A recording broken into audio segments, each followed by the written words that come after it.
नमस्कार. आज आपल्या सोबत आहेत ॲडव्होकेट खान साहेब. आपण जाणून घेणार आहोत त्यांच्याकडनं की वक्फ बोर्डबद्दलचे सरकार सध्या चर्चा करत आहे आणि लोकांची जी मतं मागत आहे. As a advocate, what are you thinking about the Waqf board? देखिए, वक्फ मुझे लगता है हर धर्म में इसका कोई ऐसा नहीं है. ये गलत फहमी फैलाई जा रही है कि जो वक्फ की संपत्ति है वो कोई कब्जा कर ली गई है या वो किसी दूसरे की है. वक्फ वही संपत्ति होती है जो मुसलमान डोनेशन के लिए करते हैं. वो संपत्ति ख़राब ना हो, उसका कोई मिसयूज़ ना करे. अब हो रहा है आप कहोगे, लेकिन न करे. उसके लिए एक व्यवस्था है कि आप उसको वक्फ कर देते हैं, यानी इसकी देखरेख करने के लिए कुछ किसी को उसका मुतवल्ली अपॉइंट कर देते हैं. तो वक्फ ऐसा नहीं है कि जो वक्फ के बारे में फैलाई जा रही है कि वक्फ किसी दूसरे की संपत्ति है. वक्फ मुसलमानों की संपत्ति है और ऐसी हर धर्म में है. भाई SGPC शिरोमणि गुरुद्वारा प्रबंधक कमेटी सिखों में है, क्रिश्चियन के कितने चर्च हैं और उनकी अपनी एसोसिएशंस हैं. हिंदुओं में बहुत मंदिर है जिनकी अपनी करोड़ में संपत्ति है, अरबों में संपत्ति है. तो ऐसे ही वक्फ है. अब देखिए, सरकार को ज़रूरी मुद्दों से ध्यान भटकाने के लिए ये बहुत अच्छा है. सरकार अमेंडमेंट ला रही है, अब उसके बारे में क्या सोचते हैं? सही है या गलत है वो अमेंडमेंट? आना चाहिए नहीं आना चाहिए? उसके बारे में जो रिस्पांस आया है उसकी वजह से तो मुझे लगता है कि वो गलत ही है, क्योंकि लाखों करोड़ों लोग ने उसके खिलाफ अपना मत भेजा है और ये कहा है कि वो उससे सहमत नहीं है. अपना सरकार ने विचार मांगा था और आज भी कोई बैठक है जो हो रही है जिसमें लोगों ने अपनी असहमति जताई है कि हम इससे सहमत नहीं. लेकिन सच्चर कमेटी की जो रिपोर्ट आई थी ना, उसमें क्या दिया है कि वक्फ बोर्ड मैंने जो उतना डेवलपमेंट करना चाहा था वो वक्फ बोर्ड नहीं कर रहा है. वो देखिए, ये एक और मिसकंसेप्शन फैलाया जाता है. वक्फ बोर्ड की आमदनी ठीक है, थोड़ा बहुत उसमें अवैध कब्जा है या जो मुतवल्ली है मिसयूज़ कर रहे हैं, लेकिन उसका मेन कारण ये है. मान लीजिए वक्फ बोर्ड की एक दुकान है कनॉट प्लेस में जिसका किराया होना चाहिए 5 लाख रुपए महीना और वो 50 रुपये महीना पे है.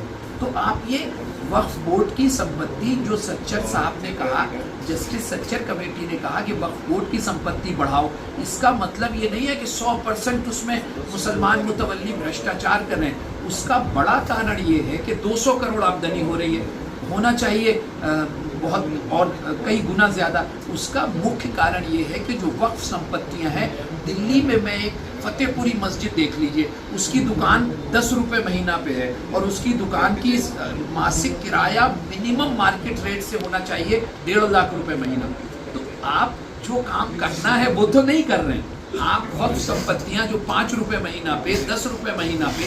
अभी मैं किसी शहर में था, मैंने कहा ये मार्केट वक्फ है. बोले हाँ. मैंने कहा ये दुकानें किस रेट पे दी हुई है? तो बोले 30 रुपये महीना पे. बड़े शहर में 30 रुपये महीना पे, उसको मिलना चाहिए 50,000 रुपये महीना. तो वक्फ की आमदनी इसलिए कम नहीं है कि उसमें भ्रष्टाचार पूरी तरह है. भ्रष्टाचार तो हर संस्था में है. लेकिन तो आप इस किराए को बढ़वाइए. सरकार की ये जिम्मेदारी है कि वो उनसे कहे कि जो कब्जा किए हुए हैं वो हर धर्म के लोग हैं, कि आप इसकी आमदनी बढ़ाओ. तो वक्त की आमदनी पावर मुतावली के पास है, मीन्स मैनेजर के पास है. मैनेजर की जो प्रोसेस होती है सिलेक्शन करने की, वो कहीं तो गलत नहीं है. आप देखिए, जितने वक्फ बोर्ड हैं देश के, वो कौन बनाता है बताइए? सरकार तो बनाती वो है. अपने लोग अभी बना रही है. जैसे नहीं, हमेशा पहले कैसे होता था? SGPC को अपना बनाने का हक है. वक्फ बोर्ड, जितने वक्फ बोर्ड हैं वो तो सरकार ही बनाती है. लेकिन पहले कैसे वक्फ था? बोर्ड ट्रिब्यूनल के जो जज अपॉइंट करती है वो सरकार करती है. मुतवली सब कुछ सरकार. कौन डिसाइड करता था? सरकार. पहले 2012 के पहले आप देखिए, लेकिन वो अमेंडमेंट आने के बाद हुआ ना सर. सरकार के समर्थक लोग ही बनते हैं. जैसे एक सरकार आती है, उसका जो खास आदमी होता है वो वक्फ बोर्ड मीन्स बनता है. आपको इस इनडायरेक्टली बोलना है कि सरकार कम पड़ रही है. मेरा कहने का मतलब है कि सरकार अगर सही नियत से इस पे काम करना चाहती है तो मुस्लिम संगठन, एक भी मुस्लिम संगठन ने नहीं कहा कि हम बाइकआउट करते हैं या हम मीटिंग में नहीं आएंगे. सभी मुस्लिम संगठन एक एक करके जा रहे हैं, अपनी बात रख रहे हैं. सरकार को, मुझे ये जिस इदारे में मैं बैठा हूँ, इसमें मैं चाहता हूँ कि कुछ चीज़ें बदलें, तो मुझे इनके साथ सहयोग करना चाहिए ना. मुझे इन पे कुछ इम्पोज. दुनिया में चेंज कैसे होता है? सहयोग से या इम्पोज से? संयोग से होगा, चर्चा से होगा. हाँ, तो वो मुस्लिम संगठन करने के लिए तैयार हैं. सरकार को अपनी ईमानदारी दिखाना चाहिए और मुस्लिम संगठन खुद मान रहे हैं कि हाँ कुछ भ्रष्टाचार है, वो दूर करें। लैंड्स आ रही हो वो मुतवल्ली के पास या वक्फ बोर्ड के पास, वो तो पहले से ही भारत की लैंड थी। वो दूसरे लोग आए, हमला किया, तब उन्होंने वो ज़मीन हथिया ली, फिर बाद में उन्होंने बांट भी दिया।